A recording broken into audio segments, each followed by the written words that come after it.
Arsenal, Ozil. Marca Mesut Ozil. El envío al área, al remate. Y ahí está el primer tanto del partido. No lo celebra, por supuesto, Aaron Ramsey. 0-1 para el Arsenal. This is Arsecast Extra. Hello and welcome to another Arsecast Extra, as always, with James from Gutterblog. James, goodly evening to you, even though it's goodly morning for me. Yeah, I guess. It's 4 o'clock here, and 8 o'clock, is it, there? Yeah, just gone 8 o'clock in the morning, so it's this weird time zone thing that I find it very hard to get my head around, to be honest. It's strange and weird, and you feel quite removed and distant from things that are going on in the part of the world that you normally exist in, but it is what it is. Yeah, so this is LA time.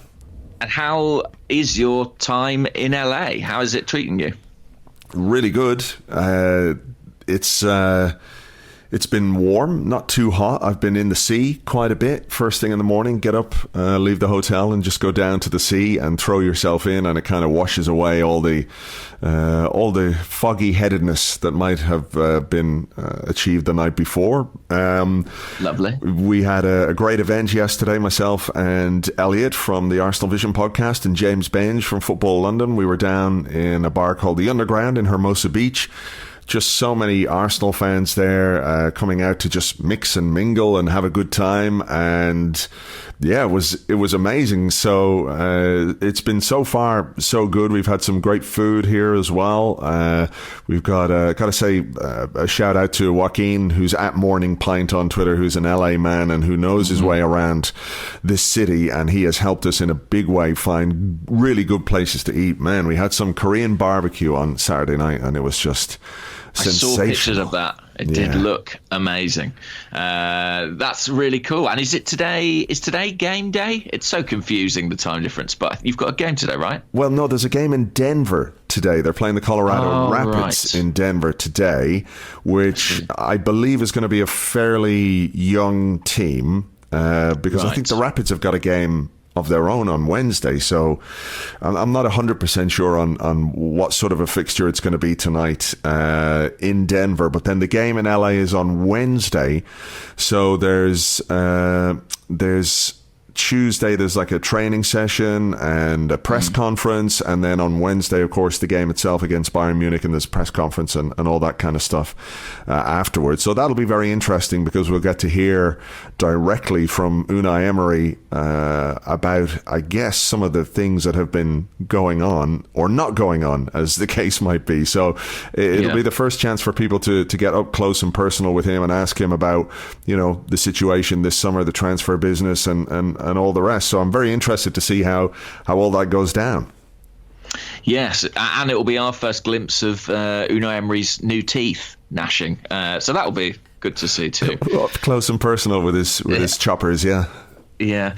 I was just working out where Denver is. So it's about 2.5 hour flight from LA. So I guess they'll just be hopping over there for the game and hopping back.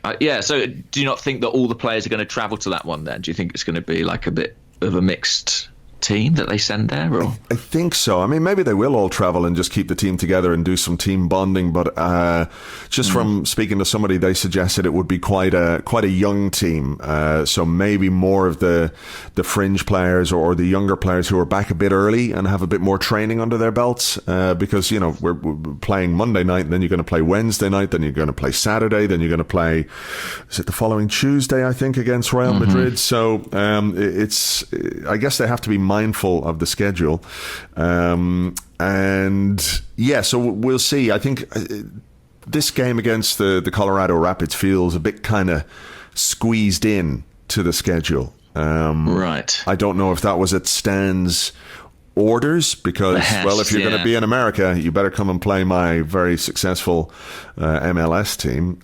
It feels like it might be a bit like that, or maybe just let's get over there and have a chat with Stan himself, who obviously this morning will be feeling under huge pressure to turn things around. But look, we'll see what it is with this game. I don't know what time it kicks off. It kicks off around 8 o'clock tonight, local Denver time, which is late at night for you guys over there.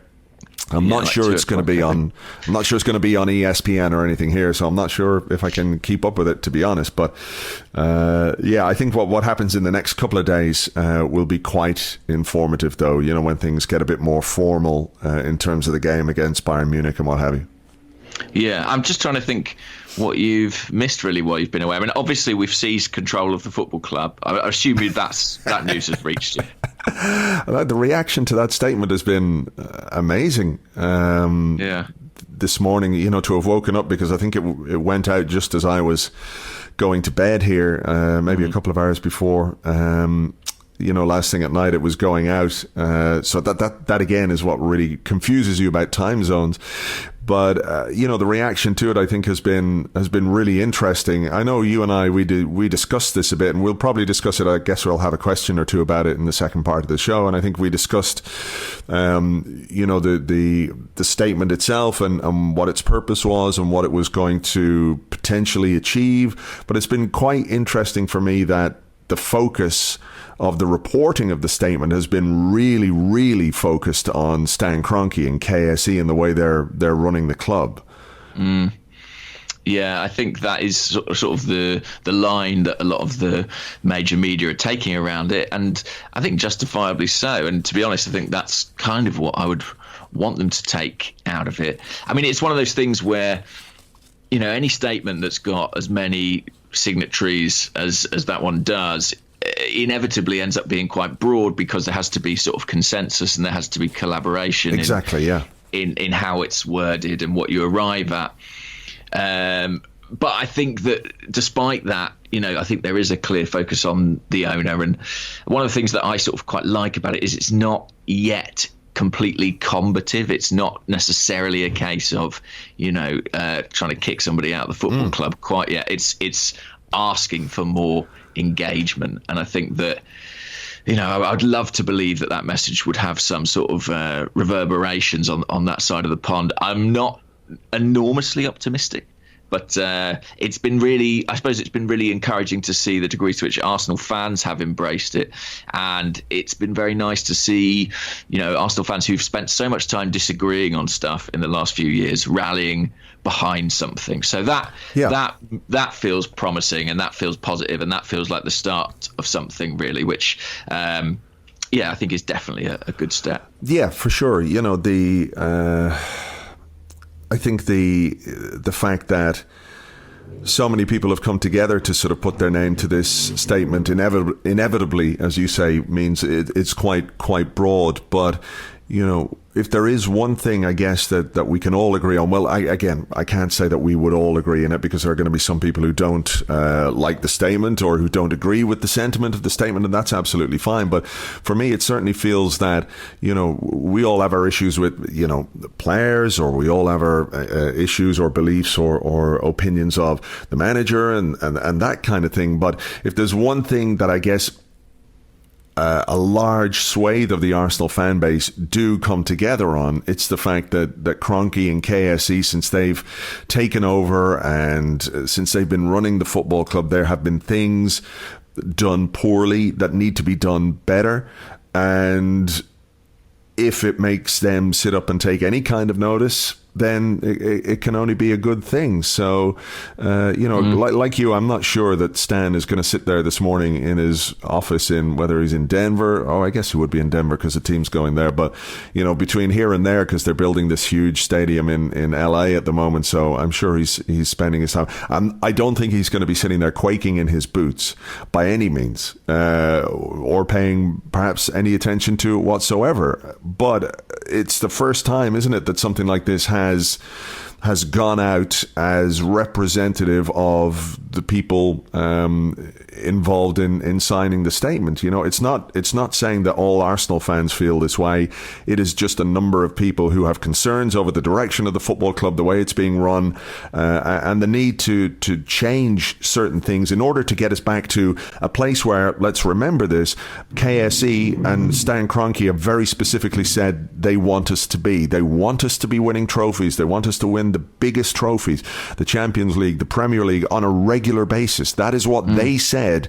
So it's really about holding them to account over the statements that they have made, the very few statements they've made when speaking publicly about their ambition for Arsenal. And we can see, I think, all of us, that what they say and what they're doing are very separate things. That you can't operate the way they're operating and hope to achieve those very lofty ambitions, which is winning the biggest trophies in the game.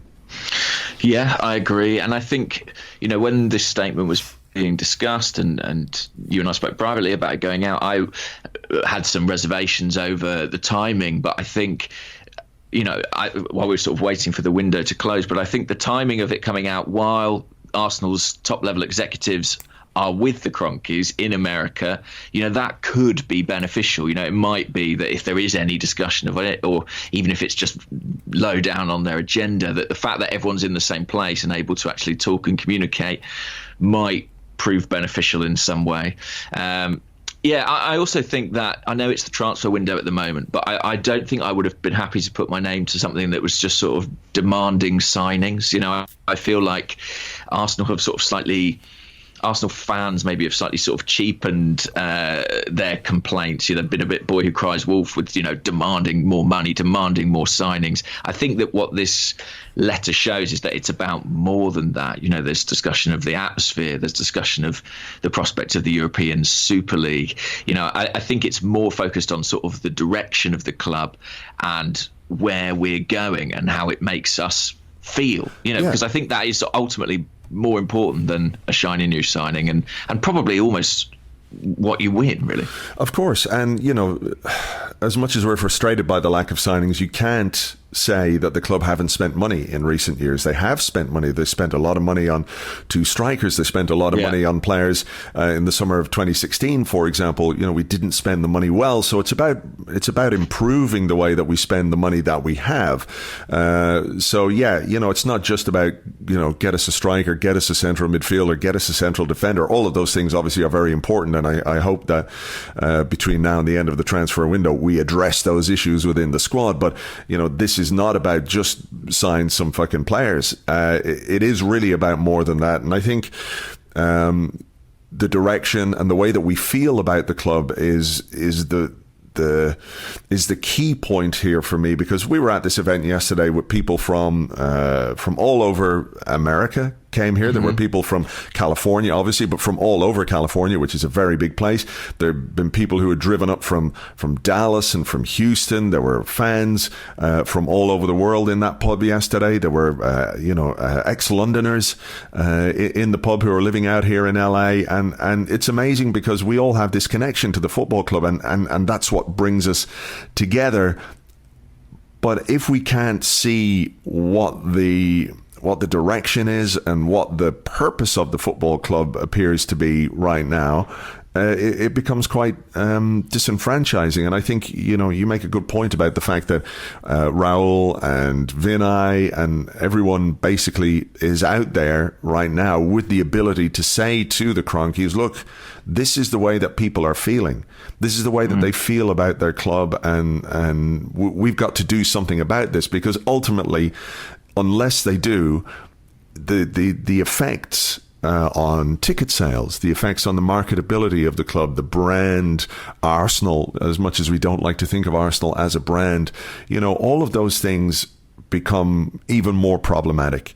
You've got to go through another Europa League group stage where, regardless of what we might do on the pitch, there are going to be stories every game, because there's going to be, thousands of empty seats because people just aren't invested in the Europa League. And these are the realities of the situation at the club right now. And the only people who can really do anything about it are the people running the club, and ultimately the people who own the club, who put those people in place as well. Yeah, and I think, in the last few seasons, for different reasons, there's been a lot of focus on other individuals within the football club. And I think justifiably, I don't think it was wrong to hold Arsene Wenger to account over what happened on the field. I don't think it was wrong to hold Ivan Gazidis to account over what happened off the field a lot of the time. But ultimately, the buck does stop with one man, and that is the one man who owns this football club. And I think, his name being in the headlines, being in the national media, being discussed as someone who is accountable for what is happening at Arsenal is a positive thing, and shifting the discourse, shifting the direction, and turning the gaze on him is good, because if anything is going to cause him to act, it might be that. And I have to couch this all with I'm not enormously optimistic, because Stan Kroenke is not beloved by the fans of any of his American franchises, and has come under significant criticism from them in the past, and it doesn't seem to have prompted much response from him. But we know how dynamic and powerful Arsenal fans can be, particularly in the online community. So it will be interesting to see how much this grows, and if there is any kind of fallout from it. Yeah, look, at the end of the day, it's got people talking about an issue that most of us, whether privately or publicly, would have some concerns about. If you talk to an Arsenal fan, you talk to them about, the way the club is going, do they have any real faith in the owner? They don't. So, why not talk about it? Let's get it out there. Let's start a discussion. Where it goes from here remains to be seen. I feel like the club are going to have to address this in some way, because as far as I can see, and I've just woken up, and again, it's quite weird to try and keep on top of things from over here just because of the time zone. You feel really, well, everybody, it's almost like living in the past in a strange way, because by the time I've woken up, stuff has been going out all day in the UK. But I've kind of lost my train of thought here. Just talking about the reaction to it. Yeah, I think the club are going to have to make some kind of response to this, because it's in every newspaper as far as I can see. It's in the Times, it's in the Guardian. I saw it was in the Mail. I'm sure it's in all the tabloids. It can't spread that far and that wide without something from the football club as a response to it. I don't quite know when they will do it. I don't quite know how they will do it. But you can't imagine that this morning in the US, Raul and Vinay and Josh and Edu, aren't talking about this, because it would be ignoring a fire in the corner of the room, basically. Yeah, I mean, look, it's been a sensation on social media, I think, in the last 24 hours. Basically, only Love Island seems to have been tweeted about more. And this is in the fallout of an incredible sporting weekend, too. I mean, you probably wouldn't have caught any of it over there, but the Wimbledon final and the Cricket World Cup final were like gripping stuff. I'm not a cricket fan, but I was glued to the television, couldn't take my eyes away from it. And so sort of the fact that this issue appears to have sort of piggybacked that and taken over the agenda this morning is encouraging. And like I say, just from a sort of emotional perspective on it, it is just nice to see people setting aside differences, setting aside infighting, and rallying around a cause that does unite Arsenal fans. I think that's quite a sort of nebulous thing, but it's nice to see Arsenal fans feel together and united. I'm sure you sort of experienced a bit of that yesterday at that event in LA, but to see that happening sort of on a global scale online is also really good. It is. Look, it's an issue, it's a problem, and now it's been addressed very publicly, and we'll see what impact it might have. I'm not quite sure how much it will, but I think it's important that at least it's been put out there now, rather than it being a thing that festers in the background or in back channels and without something just very public. I'm curious to see how it'll go. So maybe we'll have a question or two about this in the second part of the show. What else has happened? Obviously, the Laurent Koscielny thing dropped just before I left. I'm curious to find your take on this. What's your thoughts on the way Koscielny has behaved and the way that this situation has played out over the last 2 or 3 days? I think it must be a consequence of what happens when you have key personnel in important roles within the club moving on. It feels like a situation where the fact that we've had a change in manager, we've also had a change in chief executive, probably feels like quite a big contribution to why Koscielny feels quite unhappy, and while maybe certain promises were made that weren't kept, or maybe he just feels things might have been different under the previous regime, because it is very out of character from him, you have to say. There's been no indication of this at any point. He's actually a player with the caliber to have left Arsenal in his peak and gone and played somewhere else, but there was never any noise about that. He was always happy to sign an extension and stay at the club. So yeah, it's a real shame, I think, and I think it does slightly tarnish, of course, everything that's come before, and I think it feels like a situation with no way back. I expect it to end with Laurent Koscielny leaving the club, and that's a problem for us because he's still our best defender. Yeah, that really is the key thing, as poorly as he's behaved, and there's absolutely no condoning the way he behaved and the way he informed the club that he wouldn't travel on the tour. As a captain, you have a responsibility. As a senior player, you have a responsibility. But simply as a professional footballer being paid by Arsenal Football Club, you have a responsibility to do your job until such point as some agreement has been made about what your future might hold. This idea that we should give him away for free is laughable, to be honest. Probably similarly laughable is the idea that we should get £10 million for him, because that's not realistic either. He's 34, coming up on 34 years of age, and his Achilles are a problem. I think there's a measure of realism needs to be applied to this situation. You just can't do what he did without it tarnishing your image and without people turning against you. And I think that's happened, and it's completely understandable. But at the other side of it, it's a real shame also. I think it's a shame that he felt like this was the only way he could do or achieve what he wanted to achieve this summer, which appears to be leaving the club. There is some talk from people who reckon he might stay. I think Nacho Monreal believes he might well stay still. But to me, it feels like a fairly untenable situation, not least because of the way that Arsenal reacted. They released a statement and made it very clear that Koscielny was the one to blame. I think there's probably a bit more nuance to it. I feel like there's something going on in the background that we don't really know. But that's where we are with that. He has behaved. I can't see any way that he stays. He certainly can't remain as captain. And it leaves us in a bind because we already need to bring in some quality at centre half. And I think what this does as well is if Koscielny goes, it means that maybe a player that we would like to move on this summer becomes even more difficult to move on, and that's of course Mustafi. So the consequences, the knock-on effects of this behaviour from Koscielny are really very damaging. Yeah, I mean, you half wonder if when the club were out there looking at centre-half targets, they identified William Saliba and they realised that was a deal. Well, we'll get onto that deal, but a deal they could only potentially do if they were to bring the player in 12 months' time. And maybe they, at that point, decided, well, we need to keep Koscielny around, and essentially pricing him at £10 million or whatever he's reputed to be charging is a way of sort of taking him out of the market. Essentially, we don't want to let him go.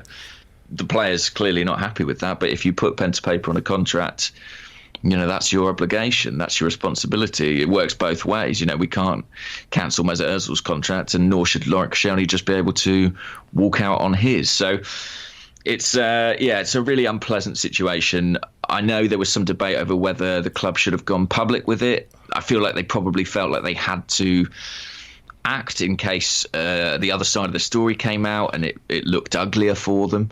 But it's a real shame and a real problem, because ultimately I don't think a club who are buying Koscielny are going to think, well, what's happened here is going to make me pay more money. You're going to think, well, this is great. They've got to get shot of him now. Hopefully I'll get him for nothing. Yeah, exactly. It does. It knocks down the price that we can get for him. And I think we have to be realistic about what a player of his age and physical condition can actually bring in. Do you worry maybe that the club will be, okay, well, you're going to sit there. We're not going to sell you. Or do you think they will be ultimately forced into doing something, cut price, maybe just to move him on? And because I'm not saying he's a problem player or somebody who's caused us any issues in the past, but right now he is a problem that we have to address. Yeah, I mean, there was some suggestion that someone might try and buy out the value of his contract, essentially, which is about £4.5 million. So if someone offered that maybe he could go. I mean, I find some sort of compromise like that plausible, but still quite a lot of money to pay for a player of that age who, there's no real guarantee they'll be fit. I'm always a bit, when players say they want to go and then people say, well, they'll just rot in the reserves.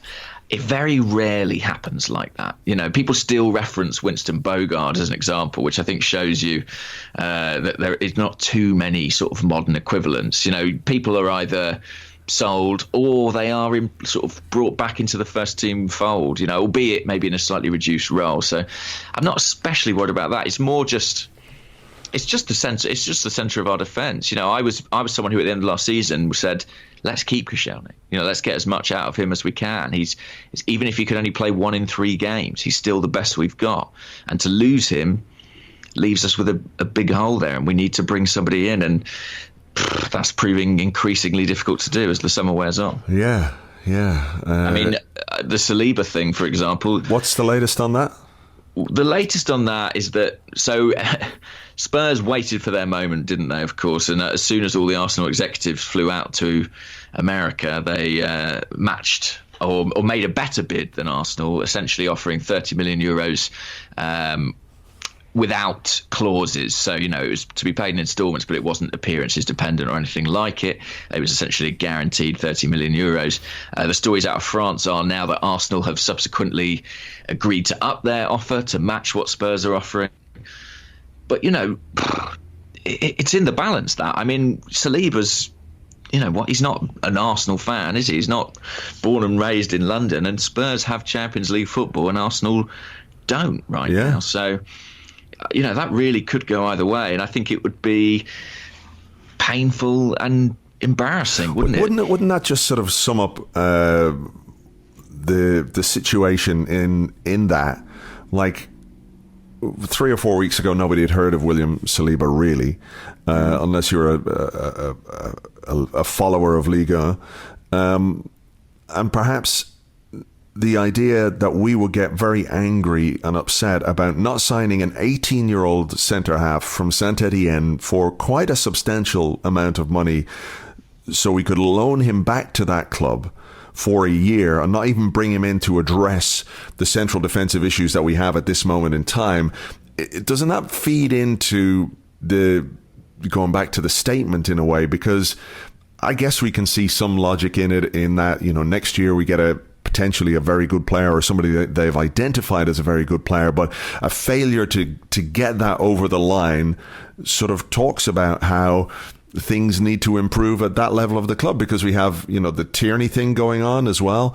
Having gone back in with a bid that was rejected as well. I heard from somebody that Tierney is not necessarily that excited about coming to Arsenal, so that might be a factor too. And again, here's a left back who is at the moment not even fit to play. He's going through some rehab following a bit of a surgery or something like that, isn't it? So, again, our transfer business, we're targeting a player who, if we buy him, may not even be available for the start of the season. It's long-term planning, of course. If you identify him as your long-term left back, that's fine.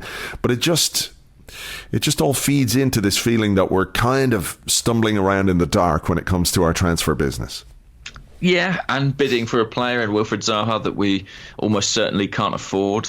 There are some strange things about our transfer activity this summer. I have to say that, while I think it's fair and I think it's good that the statement criticises Arsenal's transfer strategy in the last few years, I think in Saliba and Tierney, there is a kind of logic there. I was never particularly perturbed by the idea that Saliba wouldn't be available immediately, because ultimately he is 18 years old. I mean, what Premier League team has an 18-year-old centre-half? We're worried about not having him next season. He'll still be 19 then. It's still incredibly young. I mean, I think if you buy Saliba, you're really thinking about him as someone who's going to be in the team in maybe 3 to 4 years, or 5 years. When he gets into his early 20s, that's when you expect to see him really at the level that he might possibly reach. So that's such a long-term deal to my mind. I mean, it would be disappointing if it doesn't happen, but we need a team that can compete next season, because if there was anything to be derived from reading those financial reports that Swiss Ramble analysed so brilliantly, it was that Champions League football is absolutely paramount, really. And I do love the idea of having a long-term plan, and I think, we can do both, but we also need to attend to the short term. And short term is, really the pertinent phrase, because we are getting into that last month now of the transfer window, and we need some of this stuff to start happening. Yeah, they must be talking about it here. They must be discussing what it is that we're going to do in the transfer market. I think it was quite funny last night that the stories about Leicester agreeing a deal for Lewis Dunk from Brighton for £45 million. And our entire transfer budget. Yeah, exactly. And while I think we can all understand why the budget is so low, because of the way that the finances have been analysed by Swiss Ramble, and the Arsenal Supporters Trust did a very forensic look at our finances too. There's a big loss coming down the line. We've spent money badly. We've got wage bill issues and all that kind of stuff. But it does feel a little, when you see Leicester having already bought Tielemans, is it, for £40 million? 40 million, yeah. They're going out and spending £45 million on a centre half from Brighton, and you're thinking, hang on, what the fuck? What's going on here? Well, in defence of Leicester, they are expecting a pretty hefty windfall for Harry Maguire. If he goes to one of the Manchester clubs, they're talking about £80 million for that, which would effectively cover those signings. But I think what that shows is that increasingly value is so difficult to define, particularly when it comes to deals between the English clubs. It just feels like every deal is kind of dependent on the fee you get for the player you're selling. There's no relationship. There's no sense of, well, he's a £10 million player and he's a £50 million player. It's just the will of the buying club, how stubborn the selling club are prepared to be, and how rich they know you are. I think what for the fees like the Maguire fee, like the Dunk fee, like the Zaha fee really show is that Arsenal probably need to be doing their shopping on the continent or in South America. They need to be operating in areas where other big clubs aren't, because we just don't have the financial muscle to compete. And, it's interesting. I think it's in a way good that Edu, Sanyehi, Husfami, all the big guns are out in America. Husfami is actually back at base in London. Oh, is he? Colney. Apparently he's the only one in London at this moment in time. Right. Well, yeah, what I was going to get on to say is that as much as it's sort of good, I guess, for them to be out there with the owners, you do worry, if they're out there too long, do we need more people on the ground, as it were, dealing with the nitty-gritty of the transfer business? Maybe Husfami's up to the job, but he's essentially inherited Dick Law's role, from what I understand. But yeah, it's really concerning. I think I said on the last podcast we can all start freaking out. Was it about a week today? But I might be moving that earlier soon. I don't know. I can't remember. What else is happening out there? I see some talk about Dani Alves potentially, which feels quite speculative. And there's the Everton guy, the guy who's actually called Everton. We're not going to buy Everton Football Club. Everton. Yes, although Tim Stillman has been slightly poo-pooing those rumours, saying that a lot of the reports in the Brazilian media are essentially reprints of stories that originated in the English tabloids. So I'm not too encouraged by those. We've talked about the Tierney having another bid rejected. We've talked about Saliba. No talk at all about Wilfried Zaha, who is out of the African Cup of Nations now, and that has gone very, very quiet.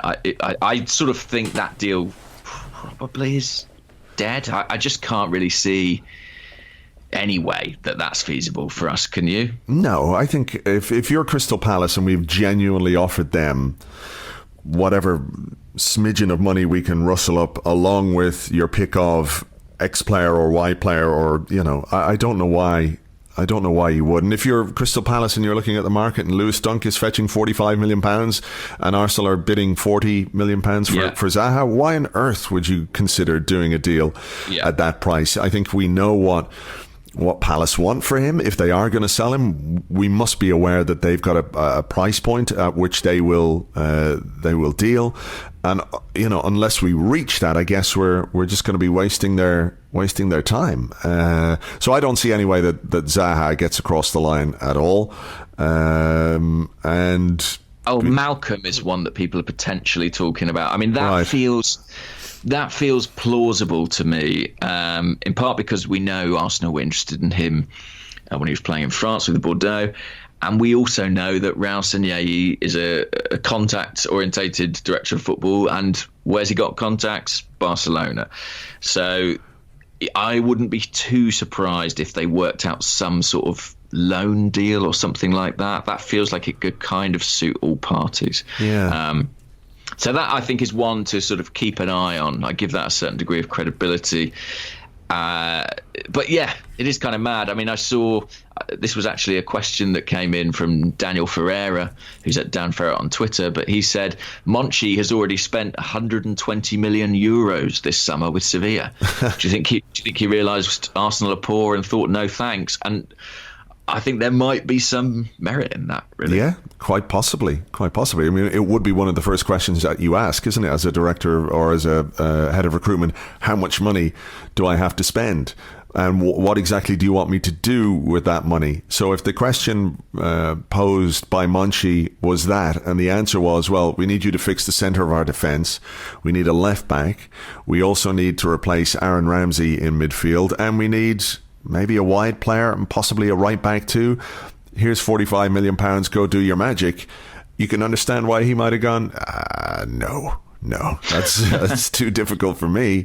He didn't have a great time at Roma, in fairness, in the way that he spent money. So it remains to be seen what kind of success that 120 million euros brings to Sevilla. But yeah, if you're that kind of guy doing that kind of job, a key consideration has to be the budget. And I guess he wasn't reassured fully by what he would have to spend at Arsenal. So yeah, and it is kind of galling as an Arsenal fan to see what other clubs are spending. I mean, we mentioned Leicester, West Ham seem to be throwing money around in this window, Tottenham obviously, and you do kind of think, how have we ended up here? And I know those financial results kind of illustrate how it's poor commercial deals, it's dropping out of the Champions League, but it is still quite shocking to think that we have got a transfer budget that in the current market cannot afford Lewis Dunk. Yeah, there you go. We can't afford Lewis Dunk. I mean, it's not great, is it? The only thing the only positive I can kind of take from it is that, maybe it does mean we're going to go in this youth direction. And I think maybe that's something I could get excited about. I don't want to speak for everybody, but I feel like your enjoyment of supporting a club is kind of in part sort of down to the story that the club is telling you, or the story you're telling yourself about the club. And I think there have been periods in our history where that story has been clear. And, even when we moved to the Emirates Stadium, that idea of Project Youth, there was a narrative that we could buy into and believe in. And maybe there's quite a sort of romantic idea about, getting these young players in the team. Whether the reality will match up to that or whether we'll just be massively exposed, I don't know. But from a sort of romantic point of view, yeah, I can get a bit excited about that. Yeah, I mean, it maybe feels like the only thing we've got at this moment in time. Yeah, but I mean, maybe that's why it's necessity, isn't it? Yeah, necessity is the mother of invention, as they say. So who knows what kind of a team we'll put together. All right, will we take a little break here and come back and do questions in part 2? Yes, let's do that. All right, we'll be right back.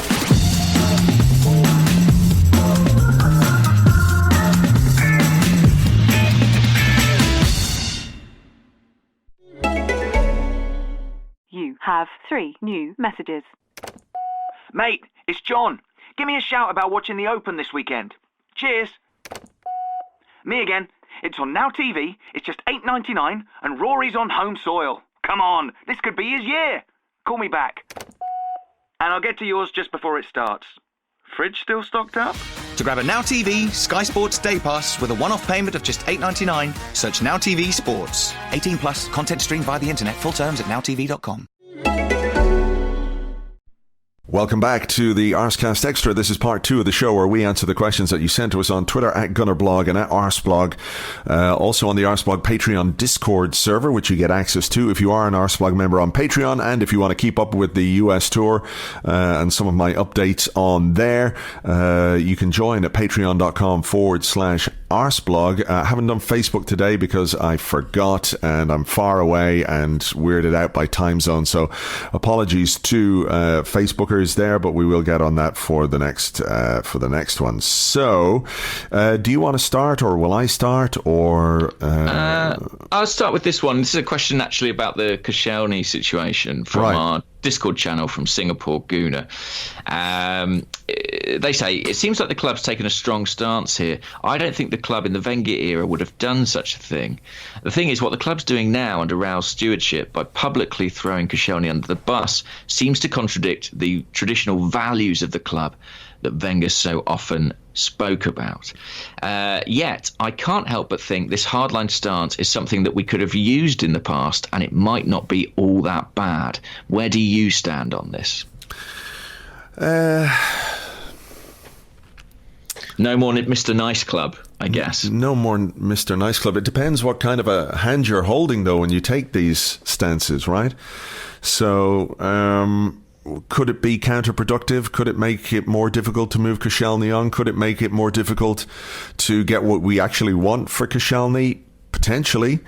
It might also be a case that other players will see the club taking a hardline stance on something like this and think about their own behaviour or potential behaviour. I don't know. It's very hard to know how this one is all going to come out in the wash. I do think it is possibly counterproductive to have made it so public and to sort of wash our dirty laundry in public the way that we did. It sounded like a statement from people who were quite irate and unhappy, didn't it? It was very, very brief. It was very succinct. It didn't pull any punches in terms of who was to blame for it. And maybe it was a case that we're just trying to get out ahead of the story and to stop any speculation. But also, they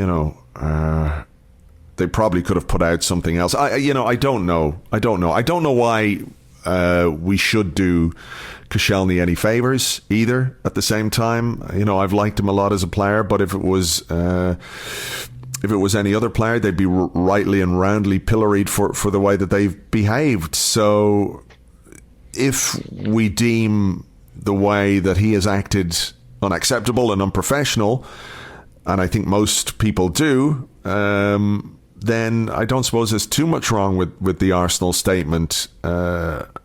I wonder, though, do we have to consider why it is that he's felt he's got to behave like this? That's the thing, and that worries me in the background. That is it just another thing that is a consequence of the way the club is being run?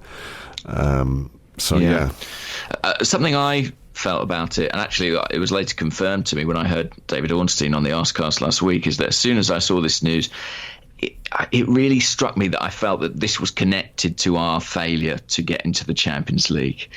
I just think, had we made it, we might have been able to give Koscielny an extra year just financially. We might have had the flexibility to do that. Whether that had been wise or not, I'm not sure. But B, I think he probably would have been up for playing in it. I think that there would be more appeal to Laurent Koscielny to play a season in the Champions League than juggling Europa League games around his schedule. And it was just one of the things that made me think, God, it's just so huge that we didn't do it this season. I don't want to continually look back, but it increasingly feels like a real sliding doors thing. If you look at what's happened subsequently in terms of, not being able to afford Zaha, haggling over the Tierney fee, I just feel like a lot of these things would have been alleviated by making the top four or winning that Europa League final. And it's very frustrating looking at it now and feeling like we didn't. And that's not to absolve Koscielny at all. On the sort of hardline stance from the club, I do like that. Like, I do think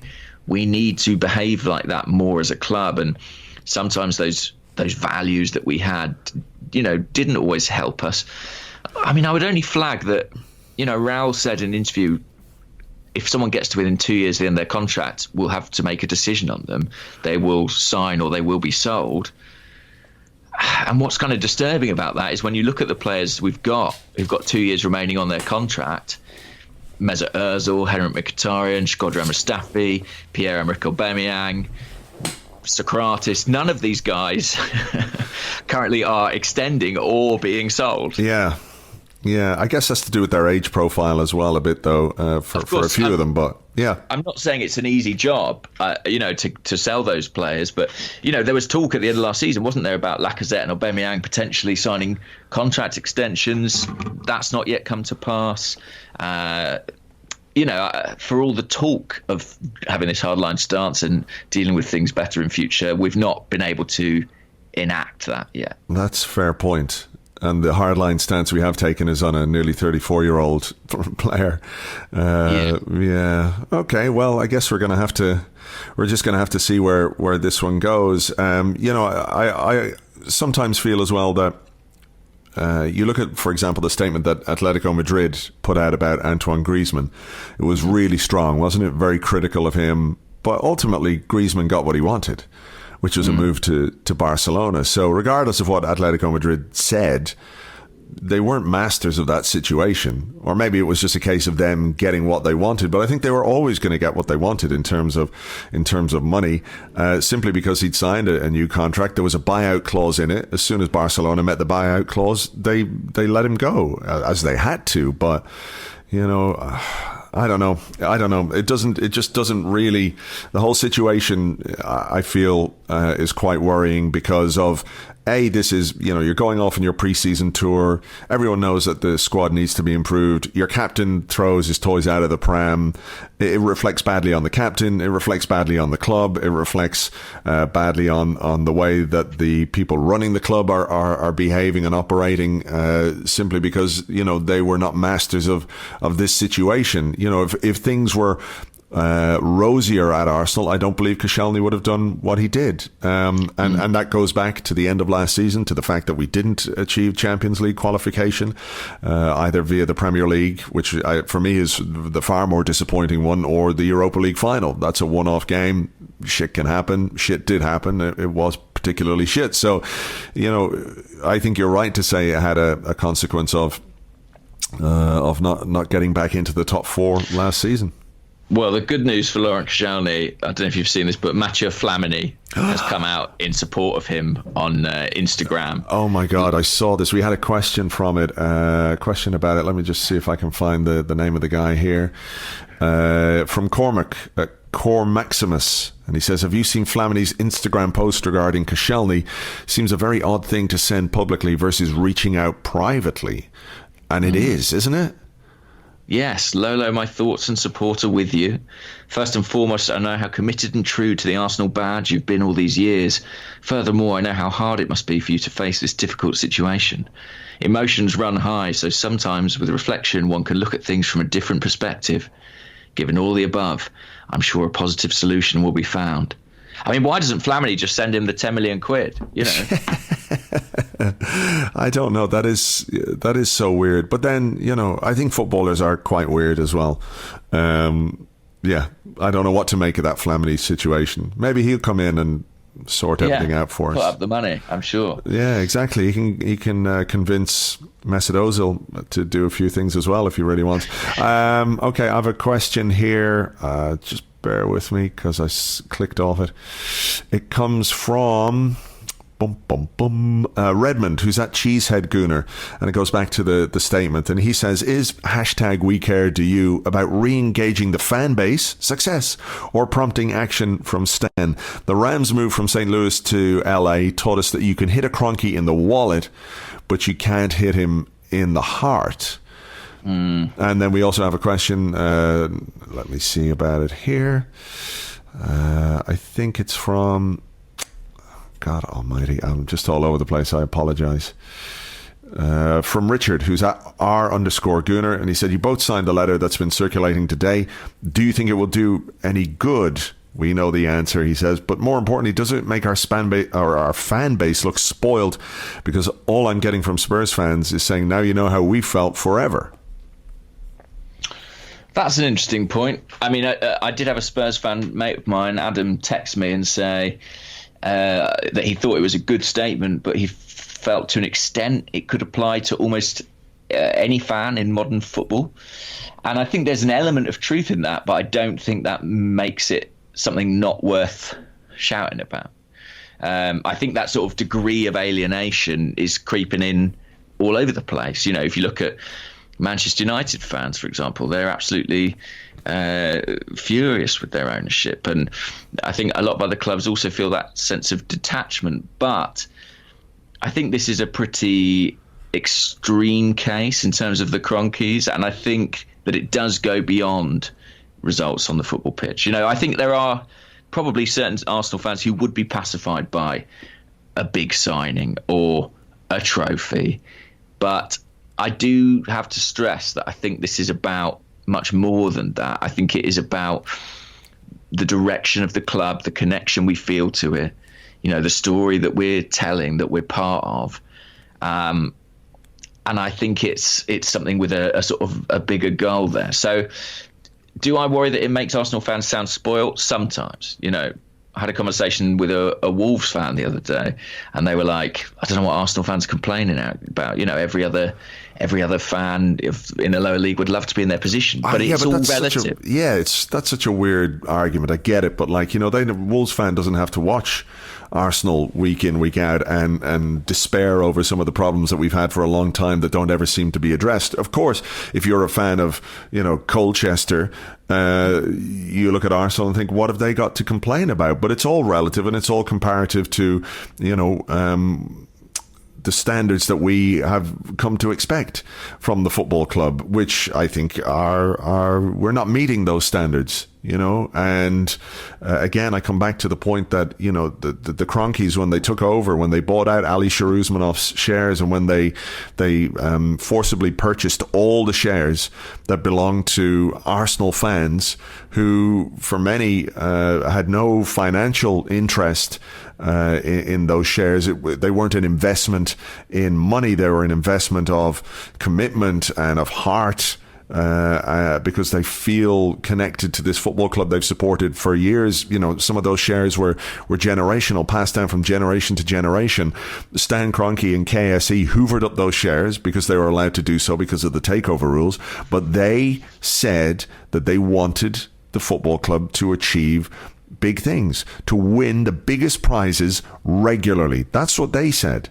They said their ambition is to win the Champions League and to win the Premier League. So all the statement is doing, as far as I can see, is trying to hold them to some measure of account to the things that they have actually said. It's not like we are just plucking things out of the air to say, well, we want this and we want that. We want the Emirates Stadium to be a spaceship or something ludicrous.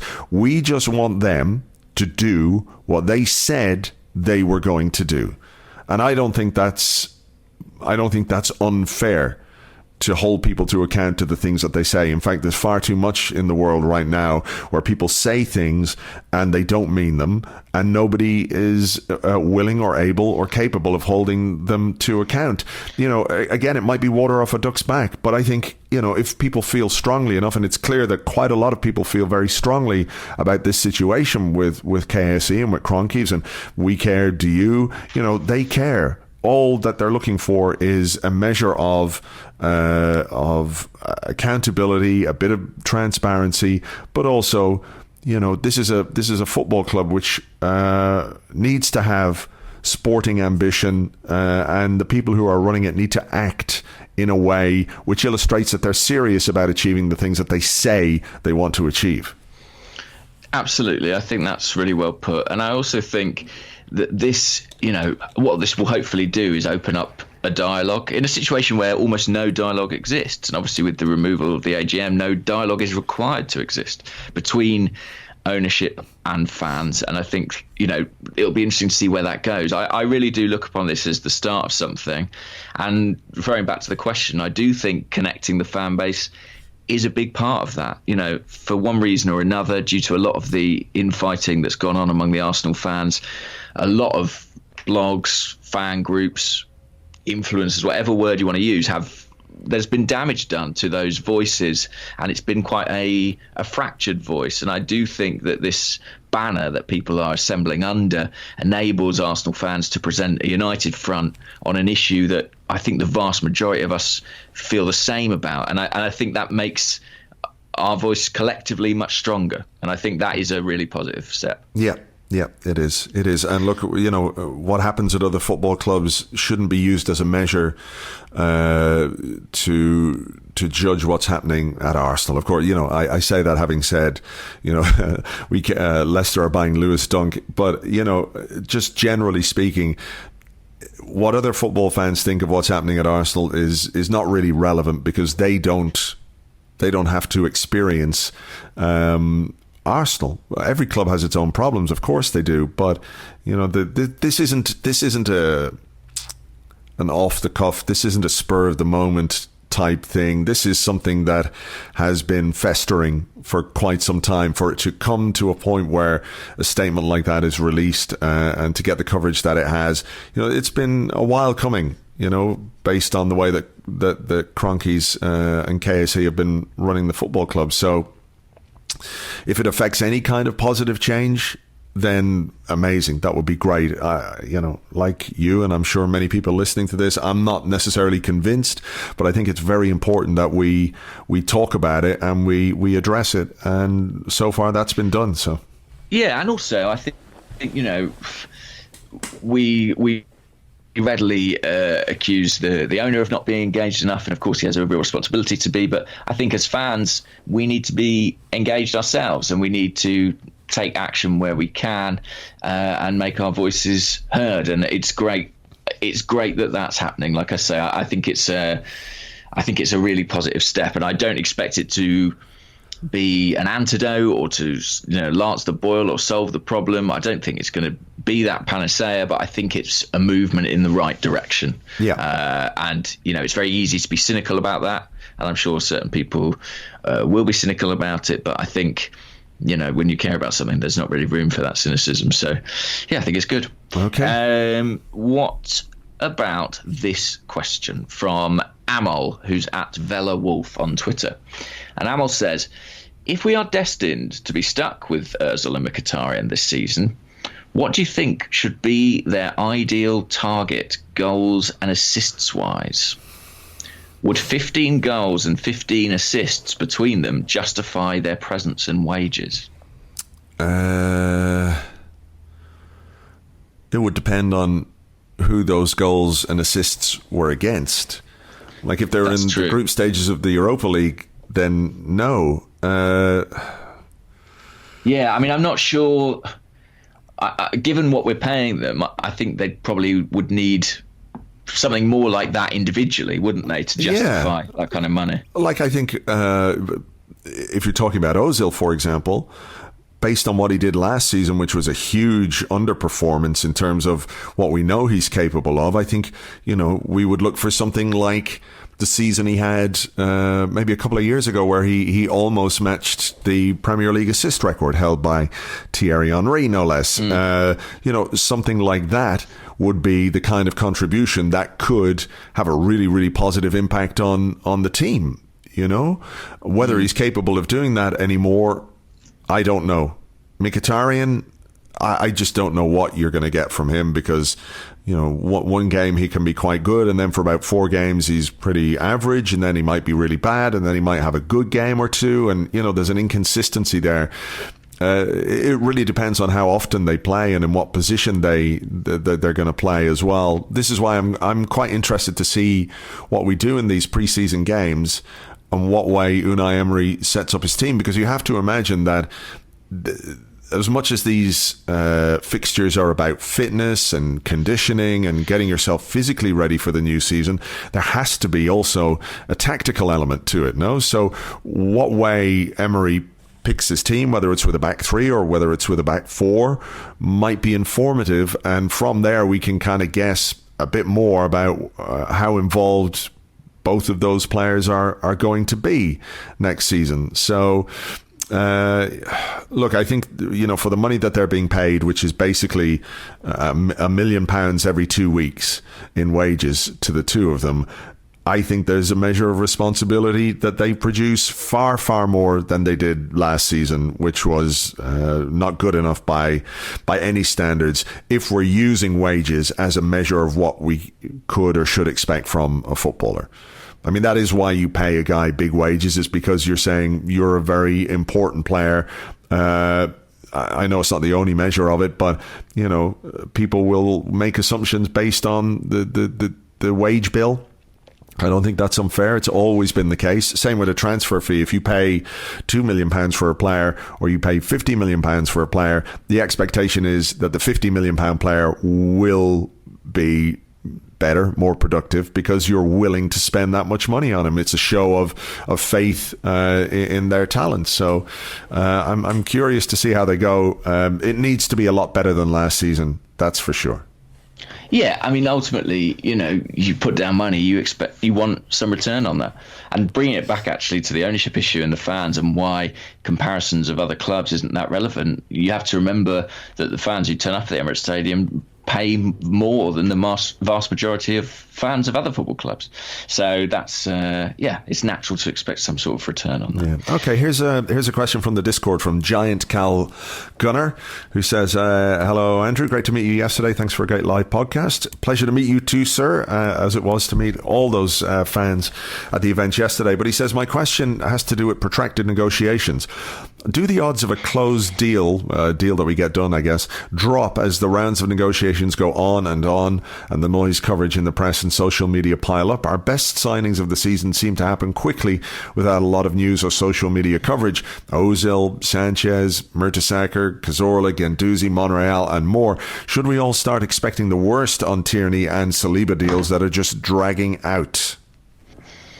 Well, that's an interesting question, because it almost seems to be implying that there's like the way the player performs has a relationship to the way the deal plays out in the media, which I highly doubt. I think it is a concern in the case of someone like Saliba where there's competition, and I guess with Tierney too, because there's obviously talk of Napoli hovering potentially with a bid for him. I mean, I don't know if they've actually made a formal offer, but the longer those things go on, the greater the risk that you end up gazumped. I think it just doesn't speak to our ability to close these deals particularly well. And I'm not even leveling that as a criticism of Raul or anybody or his family or anyone else involved from a sort of practical point of view. It's more the case that it's a consequence of us not having the money, right? I mean, I think a Champions League club who comes in for Kieran Tierney, makes initial offer, gets told, well, it's going to be 25 million up front or whatever, they just do it. We just can't do it. So it's sort of difficult, I think, to blame our competence when it seems more to do with cash flow. We have to sort of try and steadily bring the price down because we can't pay what people ask for. Oh, that makes it very difficult. Well, yeah, it does, and that's why you end up in situations like the Tierney one or like the Saliba one, where you're sort of hoping it's the will of the player that drives it through, or the Zaha one, I guess, to an extent. But normally we've been used to operating, even though we had issues with our transfer policy in the past, a little bit like a big club. The big clubs come in and they pay what's necessary. Harry Maguire's not worth £80 million, but he's a necessary signing for Manchester United and they can afford to do it, so they get the deal done. We just aren't in a position to do that. I don't think it's a lack of will, and I can't necessarily speak to a lack of competence. I think the people who are in the job are so new in the job, we can't really evaluate that properly yet. But from a financial perspective, we can't act like a big boy, as it were. Yeah. Okay. Cheerful though, isn't it? It sure is. Gunnar Punner asks, if you had to revise your pre-window predictions, how many players do you now think will sign before the start of the season? I can't remember what I said. No. To be honest, I don't know what my prediction was. How do you feel now, though? I think we'll sign 3 players. I think we will. I think we have to. Because we have a question. Yeah. There was a question from somebody about, like, if we didn't sign any players, where do you think this squad would finish next season? And there was a part of me going, well, maybe. And then it was like, nah, about 6th, 7th, maybe. I think with the same squad, maybe we can get more out of them. But I think the idea that we could go into a new season without signing any new players, apart from Gabriel Martinelli, who could be fantastic, but of course is 18 and has got a lot to learn still in his career, it would be just absurd. So I think we have to. I think we have to get some deals done. So I would say 3 players, but I don't know how that tallies with my previous prediction of how many we were going to buy. Yeah, I think we'll definitely do 2, and I hope we do 3. I just think we have to. I mean, in terms of where this squad will finish, the only sort of caveat I would offer is that as bad as we are and as many problems as we have, Chelsea and Manchester United also have problems. And I kind of think that even if we just sort of, I think I maybe heard Tim Stillman say this, but even if we just kind of repeat what we did last year, we might be in the mix still for top 4. Yeah, but you're asking us to repeat what we did last year without probably our captain, without Danny Welbeck, without Aaron Ramsey, without Hector Bellerin and Rob Holding at the start of the season, and their absences were, I think, a key factor in why we didn't finish in the top 4, those 3 long-term injured players. So, it's asking a lot for us to repeat what we did with less than we had back then, unless some of these young players that we have high hopes for can come through and really make a big splash. But isn't it, as much as we all would like that to happen, doesn't it put an awful lot of pressure on them, those kids? Of course. And just as I urge some realism and caution with Saliba, the same should apply to our academy players. And the other thing to add on top of everything you just said then, of why it's asking a lot to repeat last season, is that we overperformed a lot of our underlying metrics, and there might be a case of that kind of leveling out next season. So yikes indeed. Is it your question? No, it's your question, I think. Is it? No, you asked the question. It was from I think I asked you asked the question from Gunnar Punner. Okay, this one comes from Joachim Runderheim, who's at Runderheim on Twitter, and he says, you are to set one prediction, preferably a bold one, for one or more of our players. For example, Chambers plays his way into the starting 11, etc. What would be your prediction? Oh, that's quite a fun game. My prediction is, I don't think Chambers is going to play his way into the starting 11. And to be honest, I'm not. That can't be your prediction. You can't just unpredict his prediction. No, that's not what I meant. I was just speculating about that anyway. What is my prediction? I'm having a look at the squad now, thinking, because I want it to be positive, Andrew. Do you know what I mean? No, I know. Me too.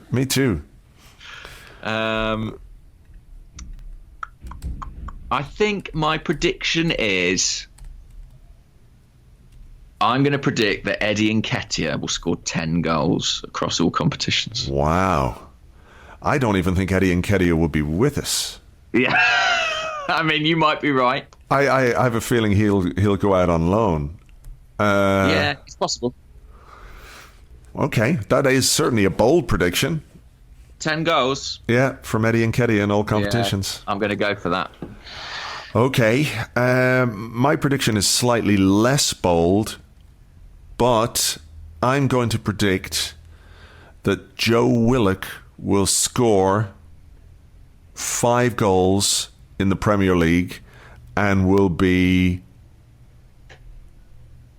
a regular-ish player. Our top scorer, yeah.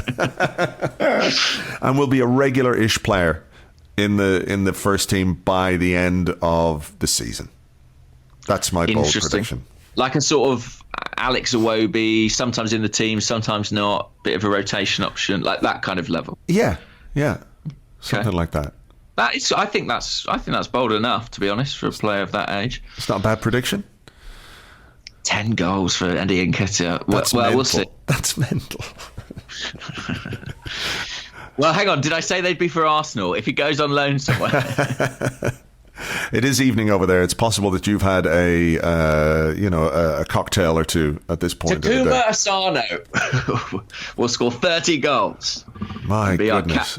Have we done anything? We haven't managed to sell him yet. I see.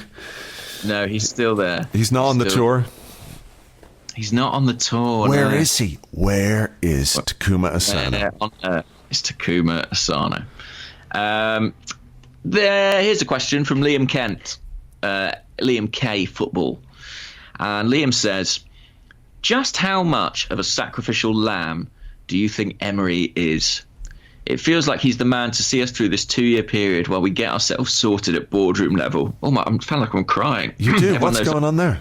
Well, everyone knows I'm a bit of an Unai Emery sympathiser. Maybe it's just the emotion of the situation. You've got Unai empathy. No, he says it feels like he's the man to see us through this 2-year period while we get ourselves sorted at boardroom level, while hopefully rebalancing the squad somewhat in terms of quality and wages.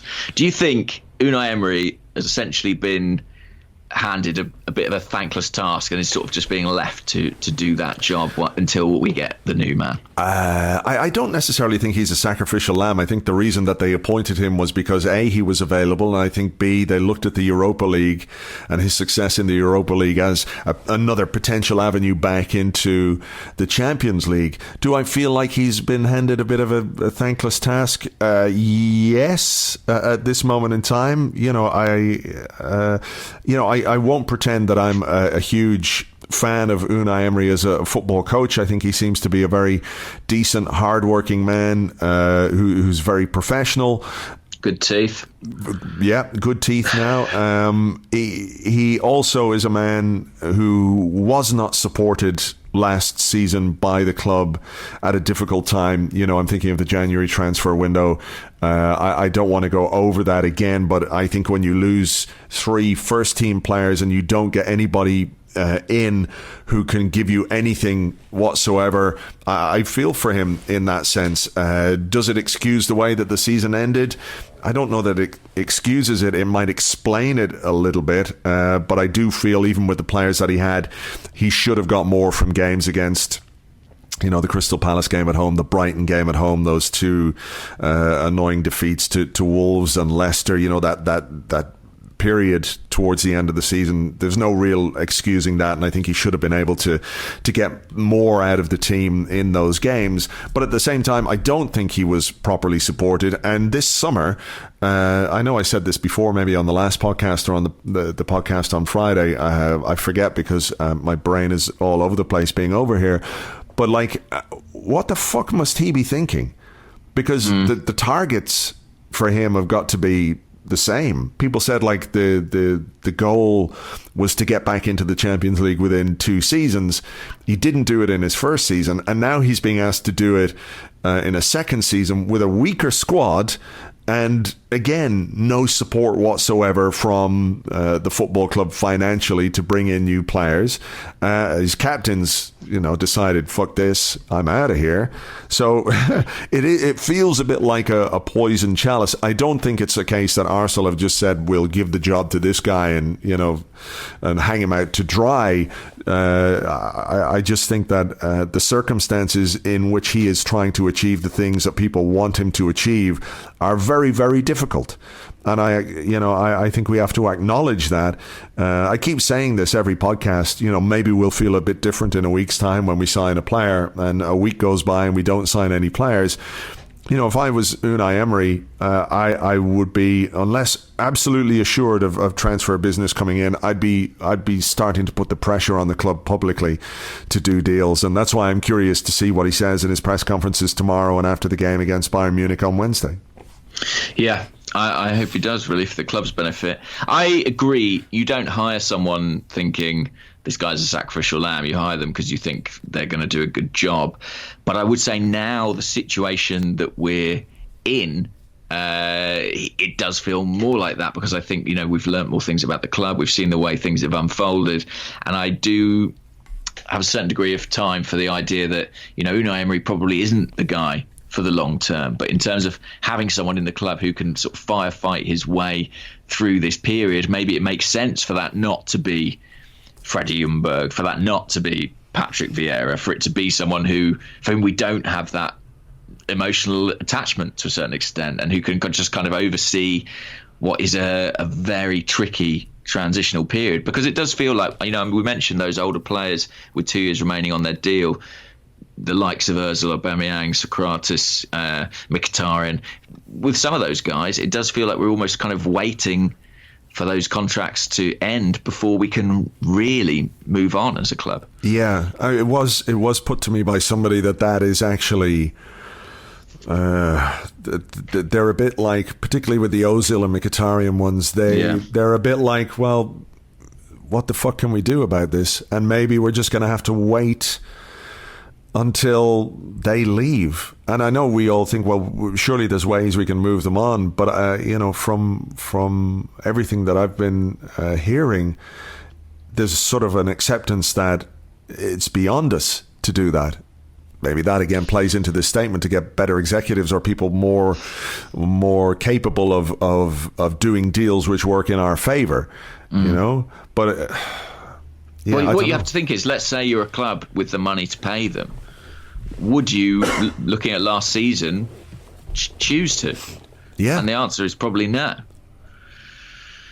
So, it's not a wonder that it's difficult to move them on. And I kind of feel like, to a certain extent, I know that's only 2 players we're talking about there, but it's an awful lot of money, and it does feel like our spending is kind of restricted by that for the next couple of years, and that's led to Mustafi's deal as well, and he's not on nothing. So even with this Koscielny situation, which makes it more likely that Mustafi should stay, you think about it, he's got 2 years left on his deal. I know he's kind of damaged goods, and it's a very difficult job to sell him, but if you're not going to offer him a new deal, you should be moving heaven and earth to sell him now, this summer.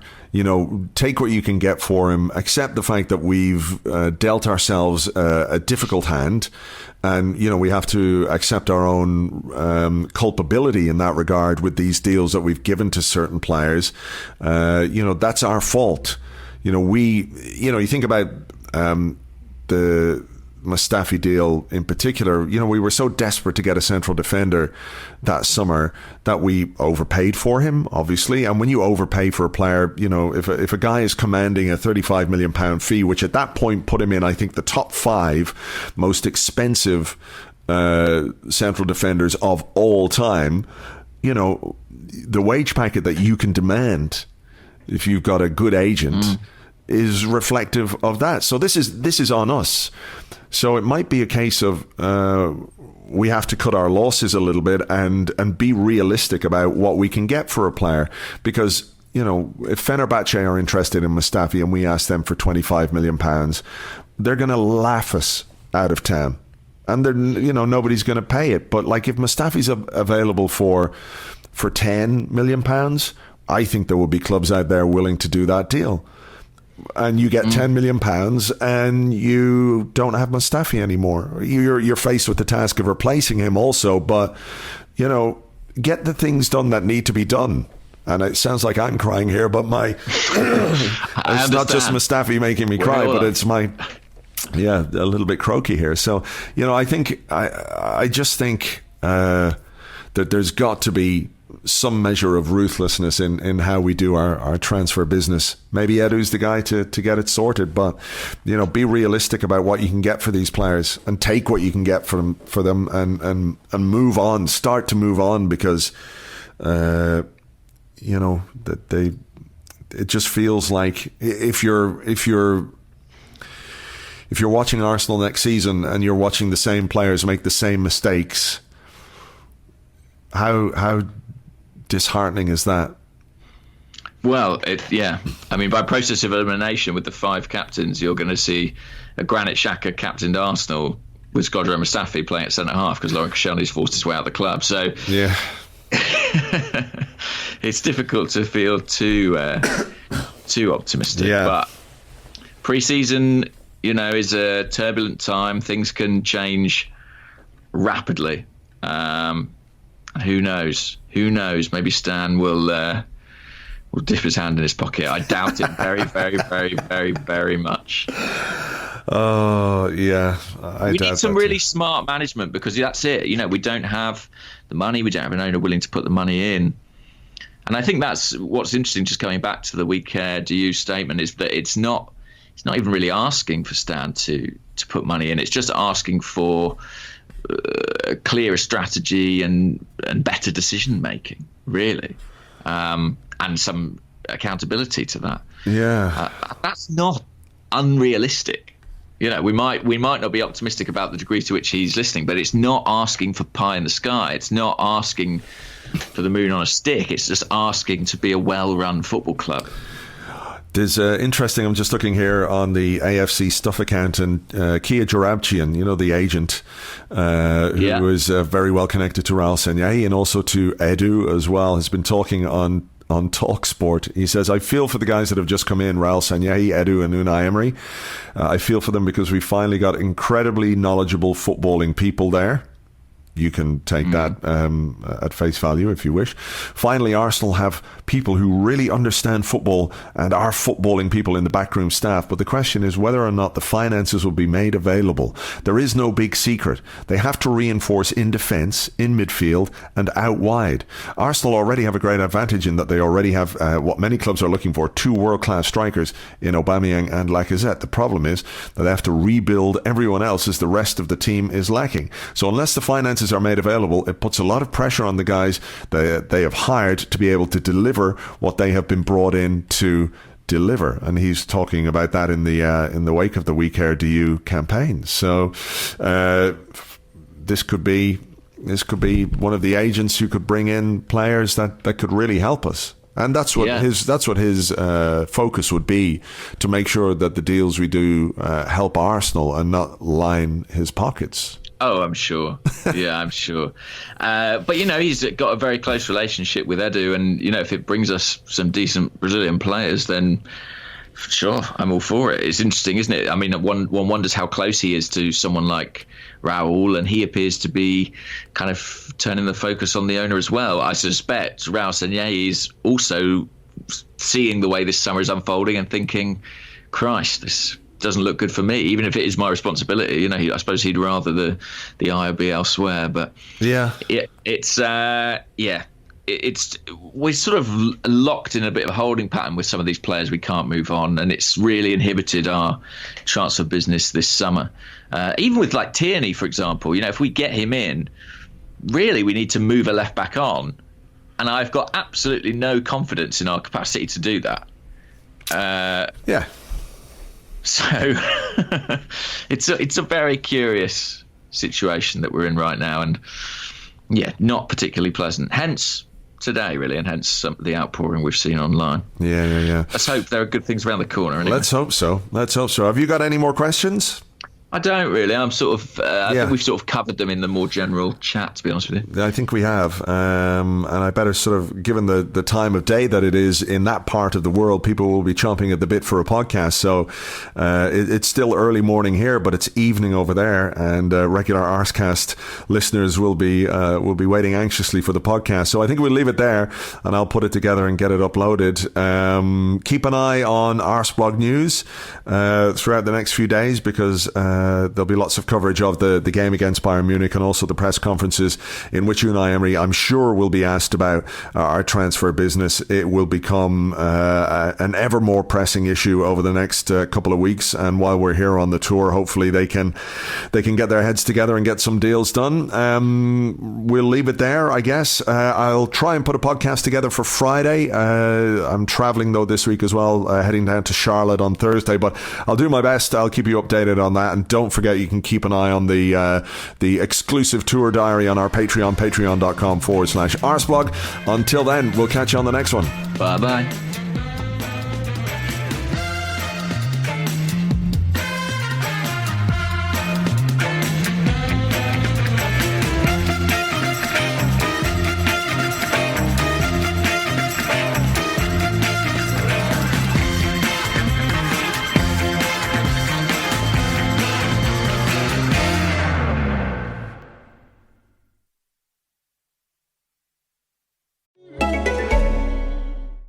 have 3 new messages.